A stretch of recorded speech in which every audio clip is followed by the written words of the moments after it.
मसीह में आप सबकी सलामती हो। मेरा नाम है रिजवान भट्टी, एक मरतबा फिर हाजिर हो अपने प्रोग्राम के साथ। और आज हम एक प्रोग्राम करेंगे जो अपनी रेगुलर सीरीज़ है, से थोड़ा सा हटकर। कौन है दुनिया में जो उस इंसान को पागलों की तरह नहीं चाहेगा जिसके वसीले से वो पैदा हुआ, लेकिन वो लफ्ज़ हम कहाँ से लाएं जो दिल में उमड़ती हुई बातों को बांध लेते हैं। तो आज मैं आपके साथ बातें करूँगा सिर्फ़ और सिर्फ बाप के हवाले से। मुख्तलिफ़ ज़ुबानों में लोग बाप को अलग अलग नामों से पुकारते हैं। कुछ लोग बाबा कहते हैं, फादर, डैडी, पापा, बाबूजी, पिताजी, अब्बा, अब्बू। हर ज़ुबान में हर किसी ने बाप का नाम ज़रूर एक डिफरेंट तरीके से रखा हुआ है, लेकिन इस नाम में से जो खुशबू आती है वो बहुत अलग सी है। तो आज हम एक काम करेंगे कि जिन आँखों ने हमको गौर से नहीं देखा आज तक, उन्हीं आँखों की इबारत पढ़ेंगे। रोटियां पकाने वाले हाथों को सलाम, लेकिन आज हम बात करेंगे रोटी कमाने वाले के बारे में। अगर हम इंजील मुकद्दस की बात करें तो उसमें भी अगर देखें तो बाप को बहुत इज़्ज़त दी गई है, बहुत एहतराम से दिया गया है। अगर हम अपने मसीह यीशु की बात करें तो हमारा वो बाप जो है, जो हमें प्यार, मोहब्बत सब कुछ देता है। हम सोए होते हैं तो वो अपने महबूब को नींद में ही दे देता है। अगर हम पाँचवां हुक्म देखें तो पाँचवां हुक्म है कि तू अपने बाप और माँ की इज़्ज़त करना। बाप को कहा गया है, तो बाप की इज़्ज़त हमें हर हाल में करनी है। हमें गुस्सा आता है कि बाप हमें डांटता है, हमें ये कहता है, लेकिन नहीं, उस सब कुछ में उसका प्यार कितना छुपा हुआ होता है। बाप अपना प्यार इतनी जल्दी नहीं दिखाता जितना जल्दी माँ दिखा देती है। तो बाप का एहतराम कीजिए। बाप वो है जो हमारे लिए ज़िंदगी की हर खुशी हमें फ़राहम करता है। इंजील मुकद्दस भी यही कहती है कि तू अपने बाप की इज़्ज़त कर, तो अपने बाप और माँ की इज़्ज़त कर। जो अपने माँ बाप के ताबे रहता है उसके लिए जन्नत के रास्ते खुल जाते हैं, वो फिरदौस के रास्ते खुल जाते हैं। उसकी आगे की ज़िंदगी जो है वो खुशहाली और बरकत में गुजरती है। तपती दोपहर में साया बने, दुख में मेरे सुख का साया बने। जब भी रुके मेरे चलते कदम, तुमने दिया मुझको जीने कदम। ज़िंदगी जीना सिखाया तुमने, पापा मेरे पापा, तुम सा कोई नहीं जहाँ में। भूलूं कभी मैं ना बचपन के दिन, कांधे पे बैठे घूमते शहर। ज़रूरत पड़ी तो डांटा मगर, सही रास्तों की दिखाई डगर। कभी दोस्त बन के समझाया मुझे, ना परवाह की खुद की संभाला मुझे। हर सपने को मेरे सजाया तुमने, फ़र्ज़ बाप का निभाया तुमने। भूलों को मेरी सदा माफ़ किया, अपने लाडले को इतना प्यार दिया। जब भी मैं पैदा हूँ तेरा ही बेटा बनूँ, पापा मेरे पापा, तुम सा नहीं कोई इस जहाँ में। अगर आपने देखा हो कि अगर हम शेड के नीचे या शेल्टर के नीचे खड़े हों तो हम धूप से बचते हैं, गर्मी से बचते हैं, बारिश हो रही हो तो बारिश से बचते हैं, बहुत सी चीज़ों से बचते हैं जब तक शेल्टर हमारे ऊपर है। तो बाप भी हमारे लिए वही शेल्टर है जब तक उसका साया हमारे सर के ऊपर है। ना हमें धूप लगेगी, ना गर्मी, ना बारिश, ना कुछ, ना कोई दुख तकलीफ़, क्योंकि वो हमारे लिए आगे खड़ा होता है। लेकिन अगर वो शेल्टर हमारे ऊपर से हट जाए तब हमें पता चलता है कि गर्मी की शिद्दत क्या है, धूप क्या है, बारिश में भीगना क्या है। शेल्टर को कोशिश करें कि वो शेल्टर आपके ऊपर सदा रहे। जब तक वो शेल्टर है आपकी दुनिया जन्नत है। तो कभी भी अपने पेरेंट्स को, अपने वालिद को बेसहारा ना छोड़ें। मैं आज जो कुछ भी हूँ बना डैडी, उसकी तुम हो वजह। खुद से चलने के बल पे हुआ हूँ डैडी, तुम हो उसकी वजह। कांधों पे चढ़ के तेरे मैंने देखी सारी दुनिया। तुमसे शुरू मेरा जीवन, मेरा आसमां। तुमसे शुरू मेरा जहां, तुम ही मेरा आसमां। तुमसे शुरू मेरा जहां डैडी, हो तुम उसकी वजह। था प्यार जितना मुझसे तुम्हारा, अनजान मैं ही रहा। खुद की ना परवाह की कभी, मांगा जो मुझको दिया। समझा कभी ना गुस्सा तुम्हारा, नाराज़ तुमसे रहा। चोट लगी जो रोया था तो आंसू तुम्हारा भी गिरा। यादें वो कल की नादानी हल्की, आंखें भिगोती यहाँ। धूप में जल के रातों को जग के दी हैं सब वो खुशियाँ। तुमसे शुरू मेरा जहाँ, तुम ही हो आसमां। तुमसे शुरू जहाँ मेरा डैडी, तुम हो उसकी वजह। मैं आज जो कुछ भी बना हूँ डैडी, तुम हो उसकी वजह। बाप वो है जो हमारी खुशियों के लिए सब कुछ करता है। खुद के लिए कुछ करे या ना करे, लेकिन अपनी औलाद के लिए सब कुछ करता है। वो सब कुछ करता है, उसको ना धूप, ना गर्मी, ना बारिश, ना कोई फ़िक्र होती है, सिर्फ अपनी औलाद की फ़िक्र होती है। हर खुशी पूरी करने के लिए जो कुछ वो कर सकता है वो करता है। हमने कहा कि हमें ये चीज़ चाहिए, तो वो अपनी औलाद की खुशी की छोटी छोटी खुशियों के लिए ख़ुद को भूखा मार कर भी अपनी औलाद के लिए वो सब करता है जो हम सोच नहीं सकते। मैं बहुत कुछ सीखा हूँ आपसे पापा। मैं बहुत कुछ सीखा हूँ आपसे। जब दिन भर की कड़ी मेहनत के बाद हाथ कुछ नहीं आया तो ख़ुद को पैदल चल के वो पैसे बचा के अपने बच्चों के लिए कैसे लाया जाता है, ये सीखा है मैंने आपसे।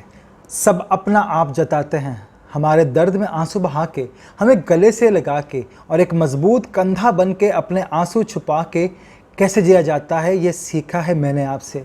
जिस औलाद की पहली बार बोलने पर पूरे मोहल्ले में बांटी हूँ और वही औलाद बड़ी होकर आपकी बात काटे तो उस बात को किस तरह हंस के टाला जाता है, ये सीखा है मैंने आपसे।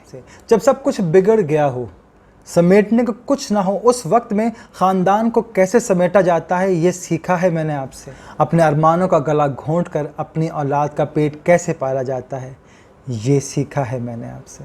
मेरे पापा में सब कुछ अच्छा ही अच्छा था, ऐसा नहीं है।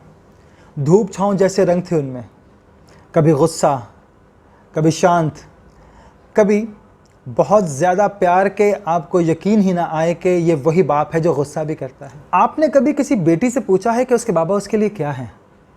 दुनिया की कामयाब से कामयाब तरीन औरत, उससे पूछ के देखें कि उसकी ज़िंदगी में क्या मिसिंग है। बेटी के लिए बाप वो जादू नगरी है, वो राजा है जिसकी एक झलक वो पूरी ज़िंदगी अपने दोस्त, अपने बॉयफ्रेंड, अपने शौहर, अपने बेटे, अपने भाई में देखती है। लेकिन कोई भी मर्द कितना भी प्यार करने वाला क्यों ना हो, वो उस फ्रेम में फिट नहीं होता है जो उसके पापा, उसके डैडी उसके लिए खाली छोड़ गए थे। घर की दीवारों की बुनियाद थे अब्बा जी, सबको बांधे रखने वाले ख़ास हुनर थे अब्बा जी। अंदर से बहुत जज्बाती और ऊपर से बहुत नरम थे अब्बा जी। एक निखार सा था उनके तेवर में, वो थे मेरे अब्बा जी। पूरे शहर में जिनको जाना जाता था वो थे मेरे अब्बा जी। अब तो सूने माथे पर कोरेपन की चादर है। अम्मा जी की सारी सज धज, सब जेवर थे अब्बा जी। कभी बड़ा सा हाथ खर्च, कभी हथेली में सूजन, मेरे मन का आधा सहारा थे, आधा डर थे अब्बा जी। अगर देखा जाए तो बाबा वो लफ्ज़ है जो रिश्तों में सबसे ज़्यादा नज़रअंदाज किया जाने वाला लफ्ज़ है। सारी तारीफ़ें माँ के लिए, माँ के हिस्से में। पाँव में कांटा चुभ जाए तो माँ की आवाज़ निकलती है। अगर हम रो रहे हैं, बीमार हैं, तो सारी रात माँ पास बैठी रहती है। माँ के हाथों की रोटियाँ कभी नहीं भुला पाएंगे, लेकिन ये भूल गए कि रोटियाँ कमाने वाले के लिए जो अपना एक एक बूंद पसीना रोज़ बेच रहा है। ये सोचते रहे कि माँ जब सिरहाने जाग रही थी तो रात के साथ वाले कमरे में बाबा पैसों का बंदोबस्त कर रहे थे कि हमारा जो इलाज है वो अच्छे तरीके से हो जाए। बेशक हमारी अच्छी यादों पर माँ का हक है, लेकिन क्या बाप को भूल जाना सही है? परवरिश के लिए जिसके हम कर्जदार हैं, हमारी नसों में जिसका खून और नमक दोनों दौड़ रहा है, उसे कैसे भूल सकते हैं? वो कौन था? वो कौन था कि मैंने पहली सांस भी ना ली थी और उसकी सांसें तेज़ी से चल रही थी। मेरी पहली किलकारी सुनते ही पूरे हॉस्पिटल में मिठाइयाँ बांट चुकी थी। याद नहीं कि पहले मैं किसकी गोद में था, लेकिन शायद उसी के हाथों में होऊंगा। सबसे पहले उसने मेरे सर पर हाथ फेरा होगा। सब कुछ भूल कर हमारे लिए पैसे बचाए रखता था। कौन था वो आदमी? क्योंकि लफ्ज़ों की इस दुनिया में भी अभी तक अनजान था, लेकिन न काम, न दुनिया, न दोस्त, बस मेरा हंसता हुआ चेहरा उसके लिए काफ़ी था।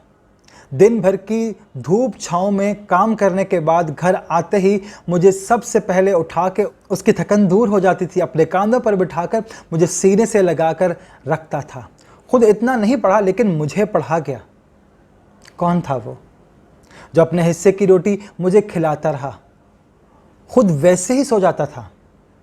उसे जब बुखार आता लेकिन गोली नहीं खाता, दर्द होता लेकिन बांट नहीं पाता था, लेकिन शायद उसके आंसू था जो उसकी प्यारी सी आंखों में था, लेकिन कभी भी उसने नहीं बताया।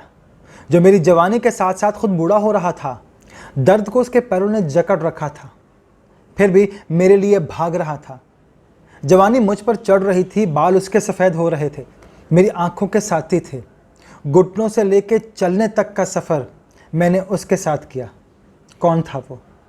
वक्त ने एक ऐसी करवट बदली और अगली सुबह मेरे माथे पर जो सबसे मजबूत चिट थी वो एक सफ़ा खाक बन चुका था, क्योंकि वो मेरा बाप था जो खाक बन चुका था। अगर मैं अपने बाप की बात करूं तो मेरा बाप मेरा सबसे अच्छा दोस्त था।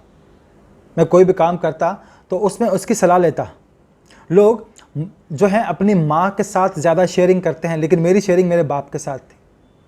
मेरा बाप मेरा सब कुछ था, और मेरा बाप था, मेरा दोस्त था, मेरा उस्ताद था। कुछ भी पूछना, कुछ भी जानना तो उसको सिर्फ जाके कहना कि मुझे ये समझ नहीं आ रही, फ़ौरन बता देता था। लेकिन अब मुझसे उससे पूछना नहीं पड़ता, अब मुझे इंटरनेट में ढूंढना पड़ता है। आप सबसे मेरी यही इल्तिजा है कि अपने बाप की, अपने वालिद की, अपने पापा की, अपने डैडी की, जो भी आप कहते हैं, कि जब तक वो आपके साथ है आप उनकी इज़्ज़त करें, क्योंकि इज़्ज़त करोगे तो आपको आगे बरकत मिलेगी। जब बरकत मिलेगी तो बरकत मिलने की वजह तुम्हारे पेरेंट्स हैं।